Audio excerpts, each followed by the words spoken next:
Narciso Olalo, May 27, 2025. Naglalakad ako sa isang lugar. Ang napansin ko na napadaan pala ako sa harapan ng simbahan at may isang magandang sasakyan na parang SUV. Pero mamahaling sasakyan na kulay itim. Tumabi ako dahil nasa likuran ko siya, baka masagi ako. Hindi siya lumalayo, tila sinusundan ako. Kaya medyo natakot ako. Ang napansin ko, may hawak akong dalawang parang notebook sa dalawa kong kamay. Naisip ko, baka ito ang kailangan na sumusunod sa akin. Sabay narinig ko ang boses ng Diyos. Ang sabi, pare yan, sumusunod sa'yo. Sa pagkakarinig ko, natakot ako na banggain niya ako o sasagaan Tagasaan siguro. sagasaan. Naisipan kong umakyat sa bakod dahil may hawak ako. Hinagis ko ito sa labas ng bakod sa simbahan. Umakyat at sabay lundag. Sabay labas na ako. Nakita ko ang isang lalaki nasa malapit sa gate. Tinatanong ko siya, ang sabi ko, pare, nakita mo ba ang dalawang note na hinagis ko dito? Tinatanong ko siya, Eh, ang sabi ng lalaki, ang sabi ko, pare, nakita mo ba ang dalawang notebook siguro ito, na hinagis ko dito? Sumagot ang pare. Sa pagkakarinig ko, sumilip ako sa loob ng bakod sa simbahan. Nandoon ang sasakyan na kulay itim. Sabay nagising ako ang mensahe ng Diyos. Ang paliwanag ko nito, gagawin ko sa linggo sa panahong may gagawin akong Zoom. yung sinabi ko pare pala yun, mali yung spelling. Alam, mahina ako sa spelling. Pare yun. Pare, ganun ba? Ay, So, baka parehas lang spelling nun. Yung mensahe na yan, ang tinutukoy ng Diyos dyan, ah, na wala ako ibang kalaban kundi pare at sa pastor. So, pinaliwanag ng Diyos dyan na may mga pare na nagpapalo sa akin na dahil nga itim yung sasakyan, ayun nga, galit na galit sila ito sa mga ginagawa ko nga na pagsiwalat sa lahat, sa turo nila, sa mga baho nila, sa mga gawain nila, at ano man yung mga na kikita natin sa social media, sa tunay nilang kulay o tunay nilang katauhan. Kasi ito yung mga isiniwalat ko eh. Kaya sila galit na galit sa akin. Ah, yun nga. Ah, may yung notebook na hinagis ko, ah, ibig sabihin ng Diyos diyan, may mga tao na nakabasa o nakarinig sa mga live ko sa YouTube man o sa Facebook, nagsumbong sila sa pare. Yung notebook, yung ibig sabihin yung Facebook na ano nila, tapos binigay niya sa pare, ibig sabihin nagsumbong siya sa pare na, o pader, sa ano to si Narciso Lalong, ito ganyan. Yun yung tinanong ko, pare nakita ko ba yung notebook ko dito na hinagis dalawa? So ito yung nabuksan niya ang ano ko, ah, Facebook, nabuksan niya ang YouTube, tapos yun, sinabi niya sa pare. So yun yung nabigyan niya information ng pare. At the same time, noon pa naman talaga, marami ng pare nagpalo sa akin, nagsubaybay talaga. Yun nga, wala sila ibang magawa, kundi galit lang at saka ah, inggit ang meron dito sa kanila. Kasi isa din yung sa sinabi sa akin ng pare na walang ah, ibang magsisilos o mainggit kaming mga pare. Yun ang sinabi ni Father Kubit sa akin. Kasi sila nga, gusto daw nila na sila ang magkaroon ng power of mind. Alam nila na may power of mind ang ibigay ang Diyos, pero sila nangarap pero hindi sa kanila napunta. Kasi sabi sa akin ng pare na yun, sabi niya, maswerte ka na nasa iyo binigay ng Diyos ang power of mind. Kaya patuloy mo yan, iligtas mo ang mga tao. Kasi tunay kang ginamit. Kaya ito yung siya sabi dito na ah, ito mga pare na nandito na lahat. Yung galit, inggit ang meron sa kanila at isa lang ang pakay nila na burahin ako sa landas sila.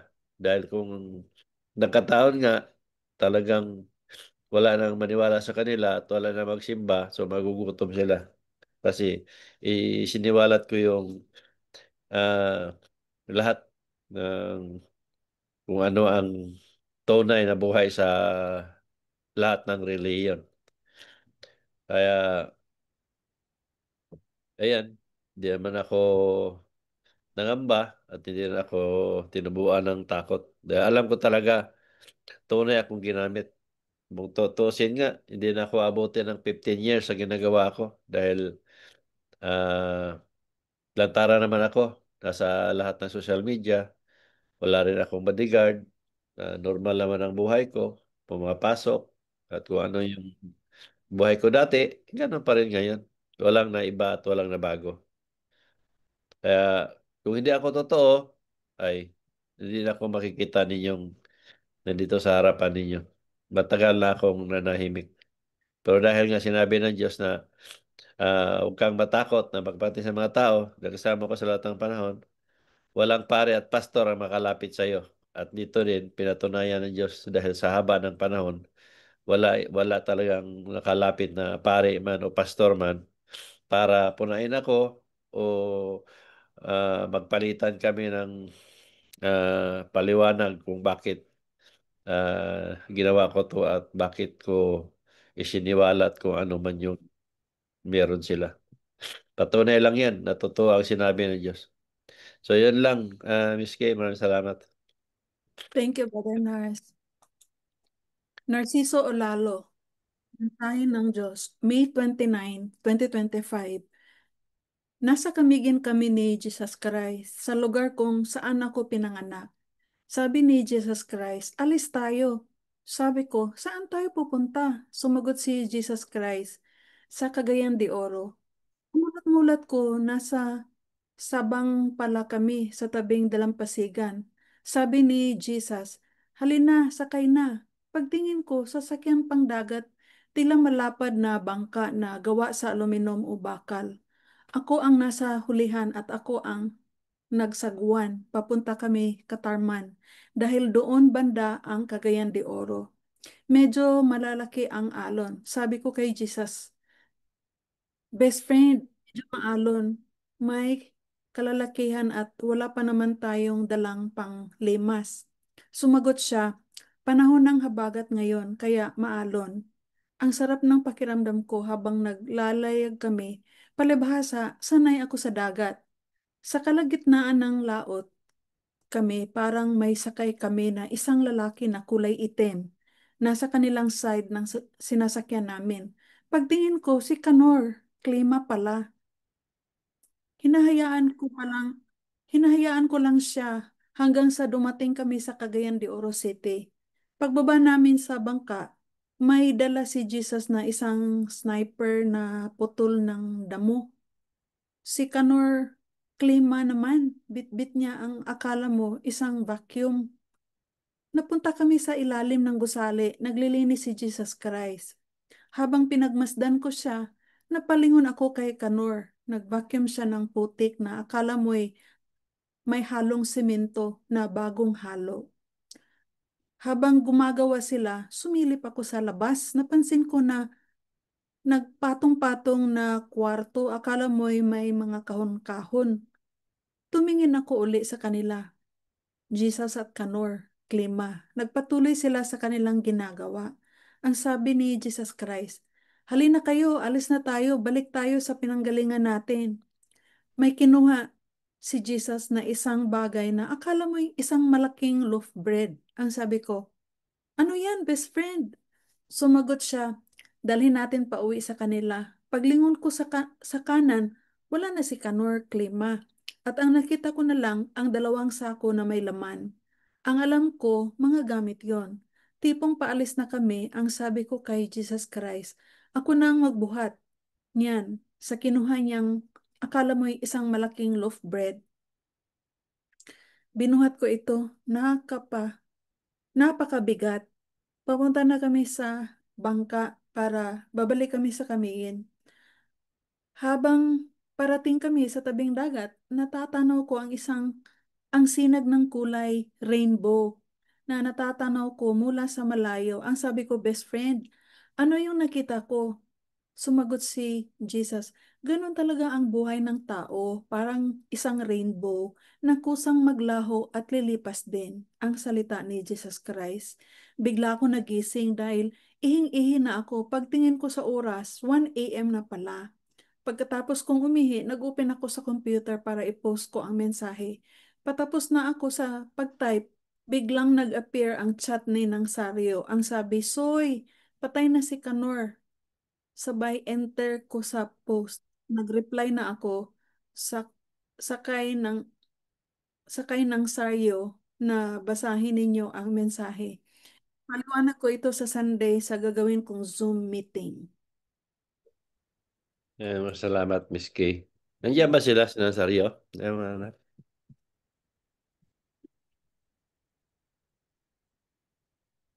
Nakikita mo ba?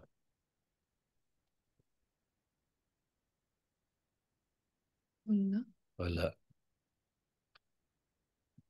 Si Gillier siguro nandyan. Jaime, wala din. Soy, ano ko, Soy? Wala sila Gillier, ano? Oo, to sa Kamigin. Ah, Kamigin sila. hindi nga. Wala sila si Nazario, hindi nag-atin sa SOM. Ah, wala. Parang wala, Soy. Oh, oh. Yung ano na yan, mensahe, alas 10 kasi yun namatay daw si Kanor. Oo. Ala una ako nagising. So, ibig sabihin, yung sa panahon na yung mensahe, Hmm. buhay pa siya. Kasi tulog ako alas 9 ng gabi, alas 8, palagay mo lang alas 8, nakatulog na ako. So, alas 8 dito sa Pilipinas, Pilipinas, alas 8 dito sa Australia, atras ka ng 3 oras. O, Ah. 2 oras. O, so alas 6 sa Pilipinas. So, buhay pa si Canor nun sa alas 6 kasi alas 10 namatay. So, 3 oras pa mula nung natulog ako. So, sa madaling sabi, naglalakbay na yung ano no ni Canor. Yung nga sinasabi nga ng Diyos noon, di ba, na ang tao pag namatay, ah, ah, meron siyang ipinagkaloob na pwedeng magparamdam. So, ibig sabihin, naglalakbay ka, ah, ang kaluluwa mo, bago ka pa na, bago ba nakita nilang na putulan ng hininga, wala ng pulso, naglalakbay na siya. So, ang sinasabi ng Diyos yan, na noong galing pa sa Kamigin, di ba nakasakay kami ni Jesus doon sa sasakyan na parang aluminum o bakal. Ibig sabihin, pere yun. Yun, nandun siya si Kanor sa kanan ko, namin. Ibig sabihin, pasahero. Ibig sabihin, pasahero siya. So, nandun siya ng Cagayan dahil yun nga, hospital. Tapos, yun ang sinasabi ng Diyos diyan na babalik sa, ibalik sa Kamigin. Yun yung sinabi niya doon na sabi ako magbuhat, yung itim na loaf bread, ibig sabihin, kabaong na yun, na mamatay na. Yun yung ano doon, sinasabi ng Diyos. Hindi pa na sabing mamatay na si Kanor, pero sa misahe ng Diyos, ang sinabi niya dito sa akin na si Kanor mamatay na ngayon, ngayong gabi. Kumbaga, nagkataon lang na bago ko na habang nagsusulat ako, na-message sila ng halos kasabay bago ako matapos, nag-message si Nazario na ano na scanner. So, katapusan na ako magsulat, na basa ko yung ano ni Nazario, yung message. So, sinasabi ng Diyos yan na pag alis ni Kanor, pasahero. Pagbalik niya, kargamento. Kasi ito yung loaf bread na ako magbuhat na mabigat. Kasi ang tao, pag namatay ang tao, mabigat. Ngayon, yung sakong dalawang sako na ipinakita, nandyan sa live ko yan, kung nakita o napanood nyo sa YouTube o hindi pa ako nag-YouTube noon, naka-Facebook. Nung ginamot ko si Canor kasi may problema siya sa balikat. Tagal na yung daladala. Hindi lang 10 taon daladala, 20 yata. O daladala niya sa sakit sa balikat na yun. Hirap na hirap siya. Nung ginamot ko siya, nakitaan ko yan. Ang pinakita ng Diyos dyan, isang sako na punong, punong-puno na kulay itim. So kung basahin ko, yun naman sinabi ko sa kanya noon eh. Binatbatan ko na yan siya. Buhay pa yan. Sinabi ko na ikaw, pasaway ka, black sheep ka, magulang mo, pinapayak mo. Ah, ah, Yun ang dami kong sinabi sa kanya noon. Ngayon, ah, mula noon na bago si Kanor na iba ang ano niya. Kasi naniwala siya sa akin. Tapos gumaling siya noon. Sandali lang yun, gumaling. Hanggang namatay siya ngayon. Tagal ko nang ginamot yan. Kung ginamot ko yan 2013, palagay mo na lang ah 13 years o 14 years nung ginamot ko yan. So, samantalang ang tagal yung panahon na dala niya. So, gumaling talaga siya. Ngayon, ang dalawa sa ako na yan na pinakita na hindi naman itim, ibig sabihin, marami siyang mga nagawang kasalanan noon na napagsisihan niya. Kaya yung dalawa sa ako na ah, hindi naman siya puting-puti, pero hindi na sa kulay itim. Yung ibig sabihin, yun yung mga kasalanan niya nagawa noon na sinako, kumbaga, na napagsisihan niya. So, makita naman din sa ano ni Carol, kahit sa mga kapatid siguro, o si Gilier, alam ni Gilier yan, may malaki ang nabago kay Canor. Kung ano. So, ayun, nasasabi nga ng Diyos dyan, na ang tao humihingi palagi ng himala, di ba? Pag may sakit kayo, ang hinihiling ninyo na dugtungan ang buhay ninyo, maghimalaan Diyos dahil gusto nyo pang mabuhay. Yan naman ang lagi sinasabi ng tao eh. Humihingi ng milagro na paggalingin para humaba ang buhay. Tuwing nakakasakit ang tao, yun ang hinihiling. Ngayon, bibigyan kayo ng himala ng Diyos tulad nun, pinagaling na siya. Yung prostate cancer, prostate niya noon, na operahan na nga siya, kinakateter siya, kaya hirap na hirap siya, tapos operahan, hindi siya nagpa-opera. Ngayon, nagpagamot sa akin, alam naman talaga niya na naniwala siya sa akin, alam niyang gagaling siya. So gumaling siya mula nung ginamot ko siya. Normal ang ihin niya, wala na siyang naroon na sakit. Ilang, matagal-tagal na yun. Hindi ko alam kung abot bang taon o kulang-kulang taon nang gumaling siya. Ngayon, ah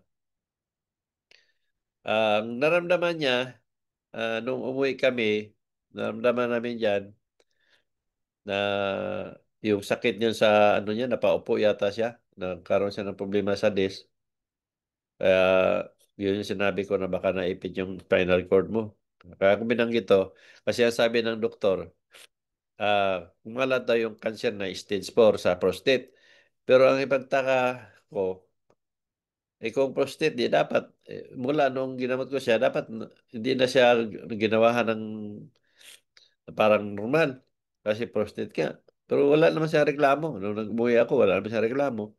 Ang yung reklamo lang niya, napaupo siya na ano, sumakit yung dito sa lower back niya. Na, ang nakita daw sa doktor, nakiklating daw sa utak. Kaya hindi na pwedeng operahan dahil sa edad din niya. Kaya malabong mangyari yung sinasabi ng doktor na kumalat na yung cancer niya, stage 4. Sinabi lang ng doktor siguro yun kasi may history sa prostate. Pero kung prostate na may usapan, hindi ako naniwala na sa prostate yun. Kasi wala na siyang reklamo. Tungkol sa paghihi, wala naman, normal na. Wala siyang namang sakit. Basta ang reklamo niya nung umuwi kami noong February, ah, yung napaupo siya na sakit yung lower back niya. So, yun nga sabi ko na problema sa ng desk. So, ganun pa man, yung simento na ipinakita ng Diyos, ang sinasabi doon, yung putik na parang simento, ibig sabihin doon na iuwi siya sa kamigin at doon ilibing. Kaya yung simento, yun yung nagmasa sila ng simento para sa nicho niya. Yun yung ibig sabihin doon. Ang hinahalong putik, parang simento. So, yung rimbo nga, yung nga sinasabi nga ng Diyos na gano'n talaga ang buhay. Bibigyan ko kayo ng himala. Halimbawa, yun na sinabi ko na ang tao pag namataan ay problema, humihingi ng mensahe palagi, himala palagi. So kung lagi ng Diyos nagbibigay ng himala, parang sinasabi na ng tao na hindi na siya mamatay. Sabihin ng Diyos, kailan ba kayo gusto mamatay para hindi na ako magbigay ng himala? Di ba? Kasi pag may problema, lagi humingi ng himala. Ibigyan mo ng himala.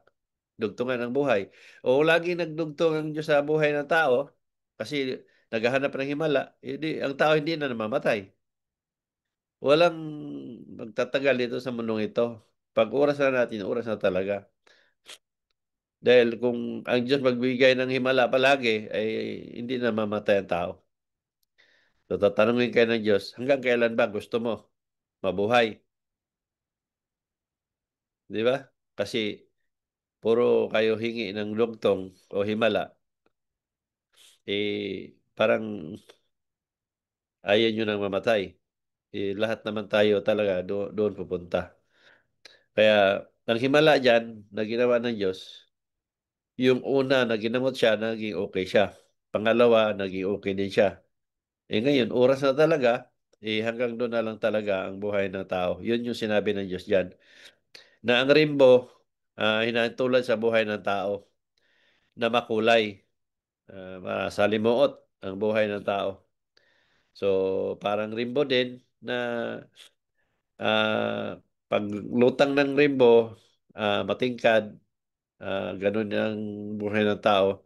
Ngayon, pag dating ng ang panahon, kukupas, tulad ng rainbow din, at lilipas din. Yun ang sinabi ng Diyos diyan. Kaya nga, laging handa. Kasi lahat tayo talaga, darating talaga yung araw na yon na mawala tayo sa mundo ng mga buhay. Kaya ang lahat na yan, parang isang rainbow din na naglaho ka na lang ng parang bula na parang walang nangyari. So, ganun din ang buhay ng tao. Pag wala na tayo, wala na lahat. Wala tayong maalala, wala kang madala, wala lahat. Totally na wala kang alam, na wala din ang lahat. Kaya hindi kailangan na gumawa tayo ng mga hindi ka nais-nais sa kapwa o sa lahat ng mga bagay na nilikha ng Diyos dahil ang lahat ng yan may katapusan. Kaya yun ang buhay ng tao. Kaya laging handa. Habang nabubuhay tayo, gumawa lang tayo ng mga kabutihan o nakakabuti sa lahat ng bagay, tao, ayong bagay man. Para may maalala ang mga naiwan natin o naulila na pamilya, mas maganda ang mga naalala nila sa ginawa mo nung buhay pa. So, yan lang sa inyong lahat at maraming salamat. Thank you, brother. Condolence din sa buong pamilya ni ng mga klima. Thank you, Brother Nars. Narciso Olalo, May 30, 2025. Mensahe ng Diyos. Naka-break time ako sa tanghali sa trabaho. Nagpasya ako na umidlip na nakasandal sa dingding. Sabay nakatulog ako. Habang nakaupo ako sa kaliwang tabi ko, si Jesus Christ. Ang sabi ko, best friend, gusto ko uminom ng beer. Yumuko siya at may dinampot sa baba. Pag-ingat niya, isang angat siguro niya, isang bote na beer na bukas. Sabay, tinapat niya sa mata niya. sabay silip sa loob ng bote, paharap sa akin. Sa takot kong matapunan, hinahawakan ko ang braso niya. Ang sabi ko, ano ba yan? Hindi ko naman sinabi na hindi ako iinom. Sabay sabi niya, halina, alis na tayo. Ang salita at mensahe ng Diyos. Ang paliwanag ko nito, gagawin ko sa linggo sa panahon ng Zoom meeting na gagawin ko. Ayun. Simpleng mensahe lang yun, ano. Baka naantok kayo dyan at nainip kayo. Baka gusto niyo magpaliwanag. Maiksi lang naman yan eh. Sino nga mag-volunteer? Para meron naman kayong papel. Hindi lang ako palagi. Sige nga. Simple lang yan, no? Maliit lang yun. Maiksi.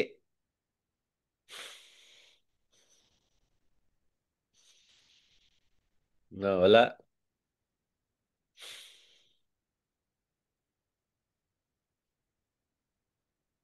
Walang mag-volunteer.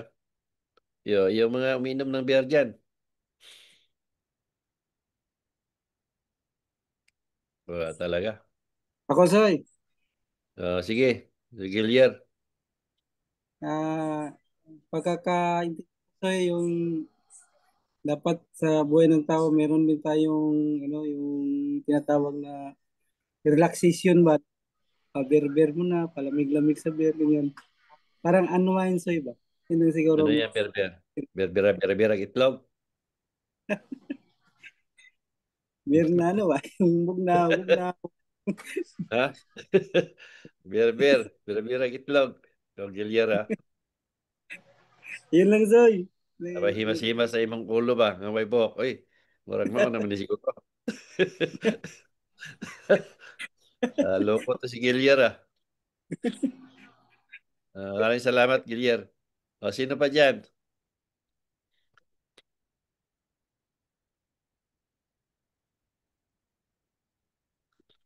So, ang galing ni Gilier. Talagang mahilig siya sa ano yung tawag nun.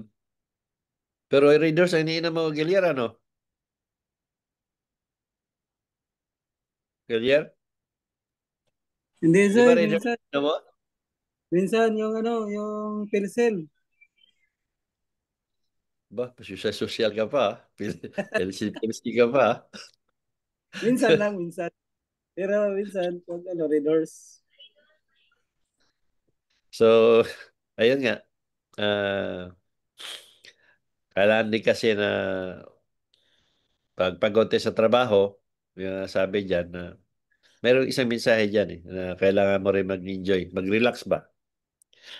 So, sa totoong buhay, ano yun Friday. Naisip ko yung lumabas din at tuminom ng beer. Yun ang sa totoo niyan. Umaga pa lang, sabi ko, sarap na mag-relax, makainom ng beer, sabi ko. So, nakaidlip ako. Yun yung mensahe na ando sa tabi ko. Tanghaling tapat yun, nakasada ko sa may ano, dingding sa malapit sa pinto. Tapos yun nga, na mensahe na ando siya sa tabi ko, na sabi ko, sarap uminom ng beer. Tapos yun, nakita ko siya, dumampot siya ng buti. Sinilip niya parap sa akin, natakot mo tapunan, hinawak ang braso. Sabi ko, hindi ko naman sinabi hindi ako iinom. Sabi niya, alis na tayo.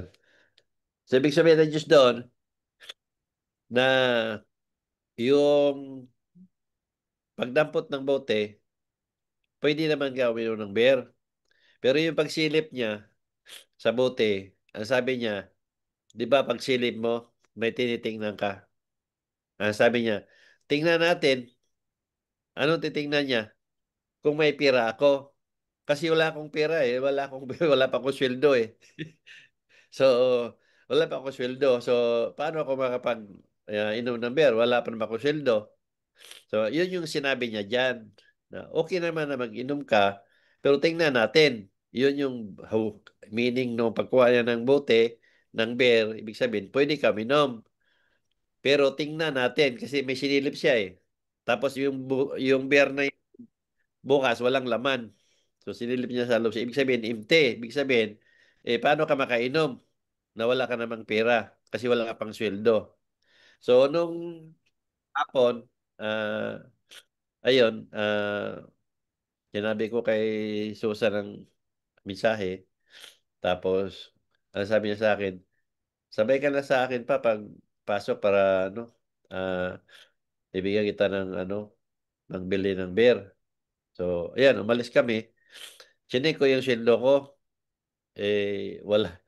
Wala pa yung sweldo ko, hindi pa pumasok. So, ayun, binigyan ko yung Susan ng pabiling beer. Nakainom ako ng 2 beer. Pero sa sweldo ko, hindi pa pumasok. Pumasok kahapon. ah, ano na. Normally kasi yan minsan pumapasok ng Friday ng hapon. Pero nagtaka ako nung yung nga, nung last Friday. Nag-check kami ni Susan, alas 8 naman siguro yon. So, nag-check kami. Wala pang, sweldo ko pumasok. So, kinabukasan ako nag-check na doon na siya pumasok. So, tama yung mensahe ng Diyos na, pwede ka minom, pero tingnan natin. Kasi wala ka pa naman sweldo. Kumbaga ba, hindi lang niya sinabi, wala ka pang pera, wala ka sweldo. Pero sa way na pangungusap niya, dinampot niyang bote, sinilip niya. So, ibig sabihin, pwede kami no, pero tingnan natin. Kasi wala ka namang pera. Oo. Kasi wala ka pang sweldo. Alam ng Diyos na wala pa akong sweldo. Pero normally, pumapasok na Friday yan eh. So, yun yung sinabi doon. Ang sinabi ko sa inyo, na pag meron akong gusto, sasagot talaga siya. Pero hindi yan sasagot na yung salitang katulad natin na diretsuhan na re-reply siya na maintindihan mo agad nang gising ka. So, ang mga reply niya palagi, daan sa misahe na mga parabolo. Yun, parabolo yun ang pangungusap. Hindi sinasabing diretsuhan na, pwede ka uminom. Kaya yung sinabi niyang alis, pero yung, alina, alis na tayo. So, ibig sabihin pa rin niya doon, makaalis ka. Kasi alam din niya, nabibigyan ako ng pambiling beer. Pero hindi sa sweldo ko galing. Kasi nandoon naman sinabi, tingnan natin.